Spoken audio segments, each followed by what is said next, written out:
"Vex!" Brisk's voice cut clearer. "Hold position! Hold!" The rest vanished beneath the thunder of Vex's own heartbeat in his ears as he ran full tilt toward the corrupted beasts. His sword, held low and ready, caught the crimson light like a promise of blood. Something strange happened as he closed distance. The front ranks of corrupted creatures, the fastest wolves with their crystalline bodies and too wide jaws, slowed their charge. Several actually backed away, heads lowering, tails tucking. They recognized something in him more dangerous, more broken, more wrong than their own corrupted forms. They weren't wrong. He hit their line without breaking stride. His first swing took a wolf's head clean from his shoulders, black ichor spraying in an arc that hissed where it touched his fur. The second opened a twisted bear from throat to belly.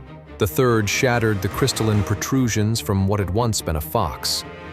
Behind him, the defensive line collapsed into chaos as warriors charged forward, trying to maintain some semblance of strategy around his suicidal assault.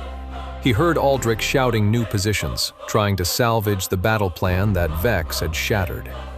3 wolves hit him simultaneously from different angles, one at the throat, one at his sword arm, one at his legs. Their combined weight drove him to the ground. Teeth sank into his forearm, his shoulder, his thigh. Pain registered distantly, like something happening to someone else. Yes, he thought with desperate clarity. This is it. Let it end.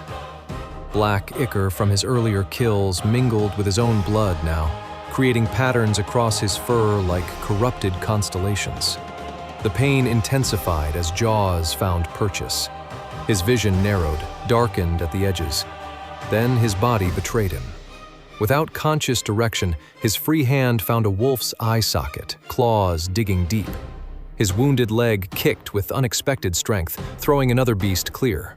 His sword arm, operating on decades of muscle memory, found the third wolf's throat despite the assault. No, his mind begged, let me die, let me follow them. But his body refused. It knew war too well, had survived too much, had trained too long to surrender even when his mind begged for oblivion. His blade found targets. His claws tore through corruption-weakened flesh. His massive frame twisted and rolled, always finding leverage, always creating openings. Through a gap in the fighting, he saw Thistledown and Redmane cutting their way toward him with desperate intensity.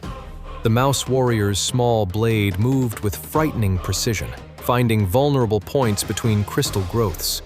The Fox's twin daggers carved elegant arcs of destruction, his normally jovial face set in grim determination. "Let me die!" Vex roared at them, at the sky, at the mountain, at whatever gods had abandoned him to this hell. "Let me die!" His plea went unanswered.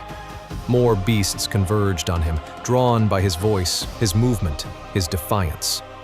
They piled onto his body like a living grave, claws and teeth seeking any vulnerability. For a moment, darkness claimed him, and relief washed through his fading consciousness. Then he was up again, throwing twisted bodies aside, emerging from the pile soaked in black ichor that sizzled against his fur, burning small patterns that his body simply ignored. Some distant part of him recognized that he should be dead several times over. No warrior, no matter how skilled, should survive such odds. The realization hit with devastating clarity.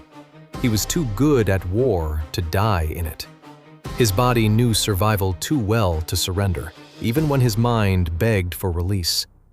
The mechanism of the warrior would continue long after the heart of the man had shattered. Something shifted in his purpose then, a subtle but fundamental change. If death would not claim him, would not reunite him with his family, then there remained only one path, one target, one meaning in this meaningless world. "Where is he?" he roared, voice carrying over the chaos of battle. "Where is Malachar?"